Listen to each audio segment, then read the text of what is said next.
Thank you. A kindergarten teacher notices that one of her students is drawing with particular intensity. And so she goes over to ask, "What are you drawing?" And the little girl looks up and says, "I'm drawing a picture of God, and God is getting rid of poverty for everybody." And the teacher chuckles and says, "Oh, honey, first of all, nobody's ever figured out how to get rid of poverty. We don't know what that looks like. And secondly, no one has ever seen God. We don't know what that looks like." Without missing a beat, the girl goes back to drawing. She says, "They'll know in a minute." Dr. Martin Luther King said, "Darkness cannot drive out darkness. Only light can do that. Hate cannot drive out hate. Only love can do that." Let's make no mistake about it. There's darkness in our community. There's a world out there that is invisible to most of us in this room. It's unimaginable. People living with injustice, violence, teenage pregnancies, drugs, people living lives, impoverished lives with very little opportunity for helping themselves out. The cycle of poverty is seemingly intractable and deepening. Yes, there is darkness in our community, but Dr. King was right to say that light can drive out the darkness. My father used light as a metaphor in the same context. He talked about community organizations and volunteers and described them as a brilliant diversity spread like stars, like 1,000 points of light in a broad and peaceful sky. What an awesome and inspiring image. Good works in our community, selfless acts of kindness, being reflected as points of light, like stars in a galaxy. There's a light that shines in each of us. It's etched in our hearts. There's a fire that burns to serve others. And so I'd like to talk tonight a little bit about points of light in the context of an issue that is really critical to our community, and that's literacy. My mother, Barbara Bush, has maintained literacy as a focus of her many, many years of philanthropy. Literacy is a fundamental skill. If you can't read at an age-appropriate level, you can't possibly realize your God-given fullest potential as a human being. And so literacy is that fundamental. And there's an issue in our great city related to literacy that affects us all. The Barbara Bush Houston Literacy Foundation put together a report that you can find published on our website. The report illustrates very clearly that there's a crisis that affects all ages of our population and affects all of us in this community.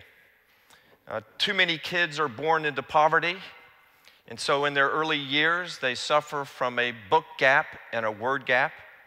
Too many kids enter kindergarten ill-prepared to learn. Too many kids take the 3rd grade, 4th grade, and 7th grade reading and writing tests and fail these tests, predictive of their future disappointment.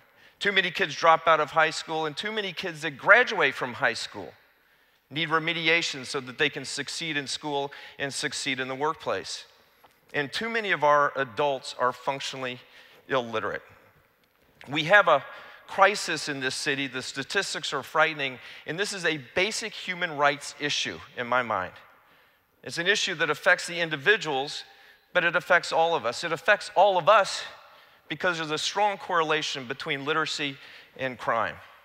It affects all of us because of the costs related to welfare and education and healthcare. So the question is, what's happening? What can we do about it? What's being done? Mother Teresa said, not all of us can do great things, but we can do small things with great love. The fact is, this city is one of the most generous and loving cities in this nation, filled with points of light, filled with people that are already tackling the literacy issue and helping Houstonians realize their fuller potential through literacy. Alicia Knoll is a point of light.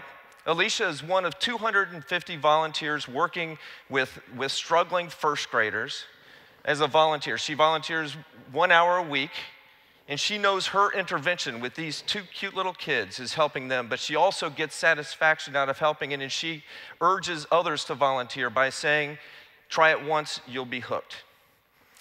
Sandra Allhorn and Amy Barnes are points of light. When they learned about the book gap, they started an organization called Books Between Kids. Last year, volunteers gathered, sorted, and distributed 140,000 books to 25,000 low-income kids. The first time these kids have ever had home libraries. Ahmed Hamed and the 400 volunteers that work with Literacy Advance are points of light. Literacy Advance last year helped 1,500 adults learn to read and develop ESL skills. The volunteers contributed 21,500 hours of service. Amazing.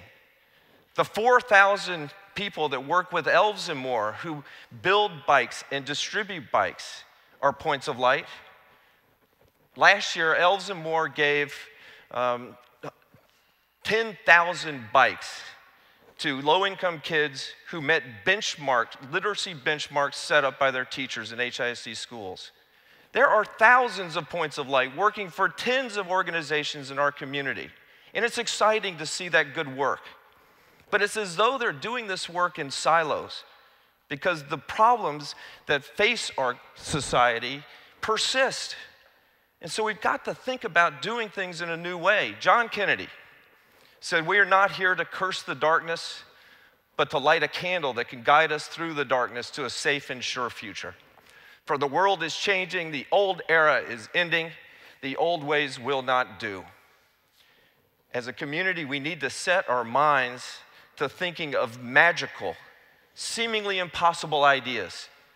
In the 1960s, our leaders challenged us to send people into space and to land on the moon. It seemed impossible at that time, a moonshot idea, crazy. But through collaborations that were established, through application of new ideas and new approaches, through a determination and a sense of urgency, we sent a man to the moon. We need to apply that same sense of urgency, the same determination in addressing our most serious social problems in our own backyard. We need to stop thinking about silos and start thinking strategically through collaborations and coalitions. I'm particularly excited about the Early Matters Coalition, which is being pushed by Greater Houston Partnership, which is shining a bright light on early learning, and it's doing a great job citywide. That concept needs to be pushed down to the neighborhood level. The people that care the most about their success are the people that live in those neighborhoods. And we need to bring together the leaders of those neighborhoods, the business leaders, the church leaders, the community activists, the educators, the healthcare providers. They need to sit around the table and come up with their own moonshot vision for what needs to happen. And they need to set up strategies and goals and metrics that can be measured. And if a community does that, I can assure you the greater Houston community, as generous and as loving as we are, will pour resources in. And points of light will flow into that neighborhood. And we're going to prove that you can have moonshot results, 10 times the expected result, not 10%. And so we have to have the courage as a community to do this. We have to help people realize their right to rise. We have to help that little girl complete the picture of God helping everybody get out of poverty.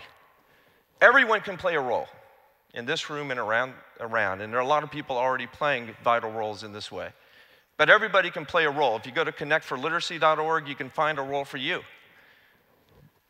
Connect for Literacy. Join our army. And thank you for being points of light in our community.